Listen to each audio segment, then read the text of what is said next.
അസ്സലാമു അലൈക്കും. Welcome back to our channel. ഇന്ന് വന്നിട്ടുള്ളത് അടിപൊളി ഒരു കോക്കനട്ട് കേക്കിൻ്റെ റെസിപ്പി ആയിട്ടാണ് കേട്ടോ. അപ്പോൾ എല്ലാവരും മസ്റ്റ് ട്രൈ ആയിട്ട് എന്താ പറയുക ചെയ്ത് നോക്കേണ്ട ഒരു റെസിപ്പിയാണ്. കാരണം മിക്സിയുടെ ജാറിലാണ് ഞാനിത് ചെയ്യുന്നത്.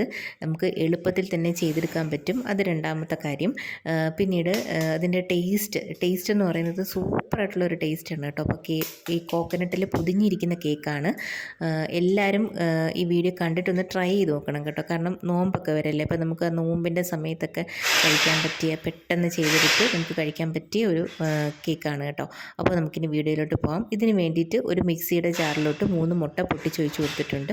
കുറച്ച് വാനില എസൻസും 1/2 കപ്പ് ഷുഗറും 1/2 കപ്പ് ഓയിലും കൂടെ ചേർത്ത് നമുക്കിതൊന്ന് ബ്ലെൻഡ് ചെയ്തെടുക്കാം. ഇതേപോലെ അതെല്ലാം കൂടെ ഒന്ന് ബ്ലെൻഡായി കിട്ടിയാൽ മാത്രം മതി. അതിനുശേഷം ഒരു പാത്രത്തിലോട്ട് 1 കപ്പ് മൈദ, 1 ടീസ്പൂൺ ബേക്കിംഗ് പൗഡറും കൂടെ ചേർത്ത് നമുക്കിതൊന്ന് അരിച്ചെടുക്കാം.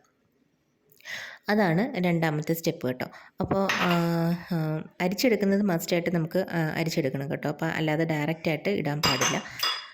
എന്താ പറയുക, ഈ കേക്കിൻ്റെ ആ ഒരു സ്പെഷ്യാലിറ്റി എന്ന് പറയുന്നത് പണ്ട് ബേക്കറികളിലൊക്കെ നമുക്ക് വാങ്ങിക്കാൻ കിട്ടുമായിരുന്നു കേട്ടോ. അപ്പോൾ ഞാനൊക്കെ കഴിച്ചിട്ടുണ്ട് ഈ കോക്കനട്ടിൽ പൊതിഞ്ഞിരിക്കുന്ന കേക്ക്. നല്ല ടേസ്റ്റാണ് കേട്ടോ. അപ്പോൾ ഇത് സംഭവം ഇപ്പോഴും അത് കിട്ടുമെന്നുള്ളത് അറിയില്ല കേട്ടോ. സ്വിസ് റോള് നമുക്കിങ്ങനെ കിട്ടും, എന്താ പറയുക, കഴിക്കാൻ വേണ്ടിയിട്ട് കേട്ടോ. അപ്പോൾ പക്ഷേ ഇതിൻ്റെ ടേസ്റ്റ് എന്ന് പറയുന്നത് വേറൊരു ടേസ്റ്റാണ്. ഇത് ടീ കേക്കിൻ്റെ ആ ഒരു ടെക്സ്ചറാണ് കേട്ടോ. നല്ല അടിപൊളി ടേസ്റ്റാണ്. നമ്മൾ ഈ മിക്സിയിൽ ചെയ്തെടുത്തതാണെന്നൊന്നും പറയില്ല കേട്ടോ. നല്ല സൂപ്പർ ടെക്സ്ചറിൽ തന്നെ കിട്ടിയിട്ടുണ്ട്. അപ്പോൾ അതെല്ലാം നമുക്കവിടെ സെറ്റ് ചെയ്തെടുക്കാം. പിന്നീട് വേണ്ടുന്നത് ഈ ഒരു ലോഫ് ഞാനിവിടെ എടുത്തിട്ടുണ്ട്. ഇതില്ലെങ്കിൽ നിങ്ങൾക്ക് സ്ക്വയർ ടിന്നാണെങ്കിൽ മതി കേട്ടോ. അപ്പോൾ ഈ റൗണ്ടിൽ ചെയ്യുമ്പം നമുക്ക് റൗണ്ട് ടിന്നിൽ ചെയ്യുമ്പം ആ ഷേപ്പ് കിട്ടണമെന്നില്ല. അപ്പോൾ അതുകൊണ്ടാണ് ഈ ഒരു ടൈപ്പ് എടുക്കണമെന്ന് പറയുന്നത് കേട്ടോ. അപ്പോൾ ഇതിലോട്ട് ഞാൻ ബട്ടർ പേപ്പറൊക്കെ ഇട്ട് ഒന്ന് സെറ്റാക്കി എടുത്തിട്ടുണ്ട്.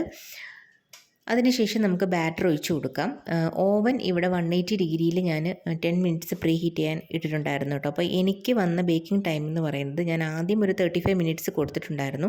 അപ്പോൾ അതിൽ ബേക്ക് ചെയ്ത് എന്താ പറയുക, അതിൽ സെറ്റായിട്ടില്ലായിരുന്നു. അപ്പോൾ ഞാൻ കുറച്ച് ടൈമും കൂടെ കൊടുത്തിട്ടുണ്ടായിരുന്നു കേട്ടോ. അപ്പോൾ എനിക്ക് ടോട്ടലി വന്ന ടൈം എന്ന് പറയുന്നത് 50 to 55 മിനിറ്റ്സ് ആണ് കേട്ടോ. അപ്പോൾ അത്രയും ടൈമിലാണ് ഞാനിവിടെ ഇത് ബേക്ക് ചെയ്ത് എടുത്തിട്ടുണ്ടായിരുന്നത് 180 ഡിഗ്രിയിൽ. അടുപ്പിലും നമുക്ക് ചെയ്യാം കേട്ടോ, കുറച്ചധികം ടൈം വേണ്ടി വരുന്നേ ഉള്ളൂ. അപ്പോൾ ഇതാ കേക്കെല്ലാം ഇവിടെ സെറ്റായിട്ടുണ്ട്. ഇനി വേണ്ടുന്നത് നമുക്കൊരു പാനിലോട്ട് 1/2 കപ്പ് ഷുഗറും 1/2 കപ്പ് വെള്ളവും കൂടെ ചേർത്ത് നമുക്ക് ചെറു തീയിൽ വെച്ചൊന്ന് മിക്സ് ചെയ്തെടുക്കാം. ഇത് രണ്ടും കൂടെ ഒന്ന് മിക്സ് ചെയ്ത് കിട്ടിയാൽ മാത്രം മതി. ഈ കേക്ക് ഒന്ന് ഡിപ്പ് ചെയ്ത് എടുക്കാൻ വേണ്ടിയിട്ടാണ് കേട്ടോ. അപ്പോൾ ഇത് ഞാനൊരു പാത്രത്തിലോട്ട് ഇവിടെ ഒഴിച്ചു കൊടുക്കുന്നുണ്ട്. അപ്പോഴേക്കും കേക്കൊക്കെ തണുത്ത് സെറ്റായിട്ടുണ്ടായിരുന്നു കേട്ടോ. അപ്പോൾ നമുക്കിവിടെ ഇത് ഡീമോൾഡ് ചെയ്തെടുക്കാം. ഇത് അടിപൊളിയായിട്ട് നമുക്ക് കിട്ടിയിട്ടുണ്ട് കേട്ടോ. അപ്പോൾ അതിൻ്റെ ബട്ടർ പേപ്പറൊക്കെ ഒന്ന് റിമൂവ് ചെയ്തിട്ട് നമുക്കതിൻ്റെ മുകൾ ഭാഗം ഒന്ന് കട്ട് ചെയ്ത് കൊടുക്കാം. അപ്പോൾ ഇത് കട്ട് ചെയ്തില്ലെങ്കിലും കുഴപ്പമൊന്നുമില്ല, നമ്മളിങ്ങനെ സ്ലൈസ് ചെയ്തെടുക്കുന്നതുകൊണ്ടാണ് ഇങ്ങനെ കട്ട് ചെയ്യുന്നത് കേട്ടോ.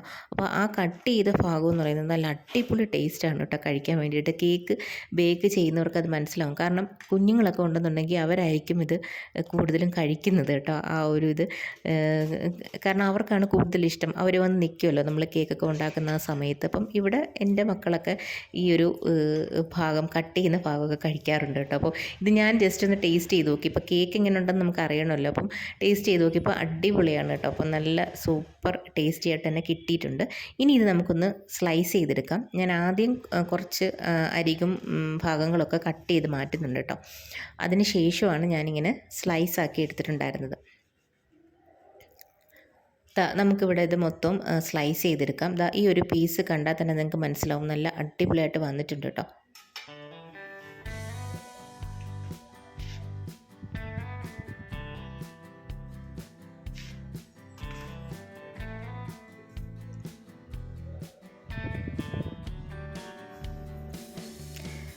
ഇതിപ്പോൾ ഇവിടെ എല്ലാം സെറ്റാക്കി എടുത്തിട്ടുണ്ട്. ഇനി വേണ്ടുന്നത് ഡെസിക്കേറ്റഡ് കോക്കനട്ടാണ് കേട്ടോ. അപ്പം ഇത് കടകളിലൊക്കെ വാങ്ങിക്കാൻ കിട്ടും. അല്ലെന്നുണ്ടെങ്കിൽ നമ്മൾ തേങ്ങ ചിരകിയത് കുറച്ച് എന്താ പറയുക, ഇങ്ങനെ നമുക്ക് ഒന്ന് റോസ്റ്റ് എടുത്താലും മതി, അല്ലെങ്കിൽ അല്ലാതാണെങ്കിലും മതി കേട്ടോ. അപ്പോൾ നമ്മളിത് ഷുഗർ സിറപ്പിൽ മുക്കിയിട്ടാണ് ഇതിങ്ങനെ റോൾ ചെയ്തെടുക്കുന്നത്. ഇതേപോലെ 4 അറ്റവും ജസ്റ്റ് ഒന്ന് ഡിപ്പ് ചെയ്താൽ മതി കേട്ടോ. ഒരുപാട് ഡിപ്പ് ചെയ്ത് കൊടുക്കണ്ട.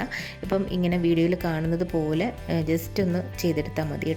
അതിനുശേഷം നമുക്ക് കോക്കനട്ടിലോട്ട് നമുക്കിതൊന്ന് മൊത്തം ഒന്ന് റോൾ ചെയ്തെടുക്കാം.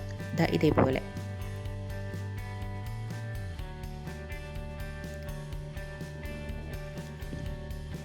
അങ്ങനെ ഓരോന്നും നമുക്കിങ്ങനെ റോൾ ചെയ്തെടുക്കാം കേട്ടോ. ഇപ്പോൾ ഇതാ ഇത് ഇവിടെ എല്ലാം സെറ്റായിട്ടുണ്ട്.